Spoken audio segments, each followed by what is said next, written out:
이건 너무한 거 아니? 자, 먼저 비커를 하나 그려보겠습니다. 여기 비커에는 유기물 A가 포함된 물이 들어있다고 가정해 볼게요. 이 유기물 A를 유기용매에 녹여 물로부터 추출해낼 거예요. 유기용매의 밀도가 물보다 낮다고 가정하고 빗금을 쳐서 구분을 해줄게요. 자, 이제 표시를 보다 더 간단하게 하기 위해서 물을 상 1번, 유기용매를 상 2번이라고 부를게요. 유기용매가 한 번 첨가되었다고 물속에 있는 모든 A를 녹여서 추출해내는 거는 안 될 테니까 이 추출 과정을 상 1에 있는 A와 상 2에 있는 A 사이의 화학 평형이라고 생각할 수 있습니다. 이 반응식에 대한 평행상수 K는 상 1에 있는 A의 농도 분의 상 2에 있는 A의 농도로 나타낼 수 있습니다. 상 1과 상 2는 계면을 사이에 두고 쉽게 섞이지 않으니 유기물 A가 이 두 상에 분배되어 있다라고 생각해 주어 이 평행상수 K의 명칭을 분배계수라고 부릅니다. 이 분배계수는 상 1과 상 2 각각의 종류와 추출 대상 용질의 종류 그리고 온도와 압력 등 여러가지 변인들의 영향을 받습니다. 우리의 목적이 상 1에서 상 2로 유기물 A를 녹여 가지고 옮기는 것이니까 분배계수의 값이 크면 클수록 상 1보다 상 2의 추출 대상 물질이 더 많은 비율로 존재한다는 뜻이고 이것이 추출에 유리하겠죠. 자, 이제 추출에 관한 일반식을 유도해 볼게요. 용매 1 V1ml에 녹아있는 용질 A를 용매 2 V2ml를 이용해 추출하는 상황을 가정해 봅시다. 추출의 대상이 되는 용질 A의 전체 몰수는 스몰 a라고 명명하고 조금 복잡하지만 깔끔한 식의 형태를 위해서 평형 상태에서 추출되지 않고 상 1에 남아있는 용질 A의 분율을 스몰 q라고 할게요. 자, 이제 이 기호들을 사용해서 추출을 기술해 보도록 합시다.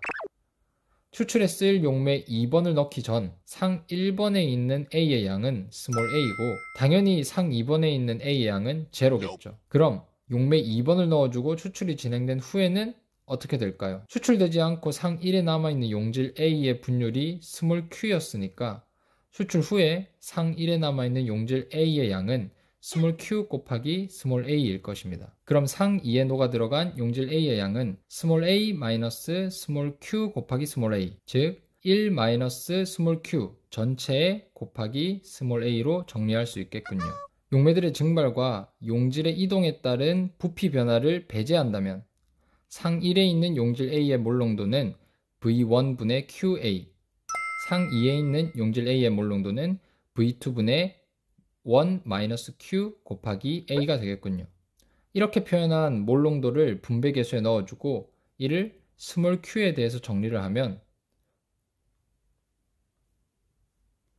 분배계수 K와 V2를 곱한 값에 더하기 V1 전체 분의 V1으로 쉽게 정리됩니다.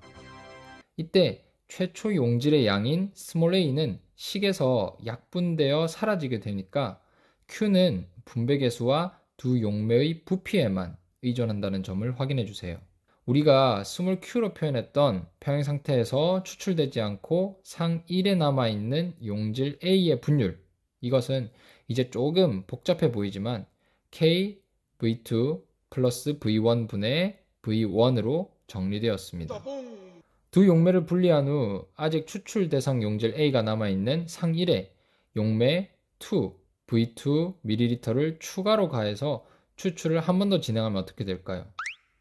추출 시작 시에 추출 대상이 되는 용질 A의 양은 추출되지 않고 남은 분율에 아무런 영향을 미치지 않으니까 우리가 앞서 정리한 스몰 q를 한 번 더 곱해준 만큼, 즉 스몰 q의 제곱이 상 1에 남은 A의 분율이 될 것입니다.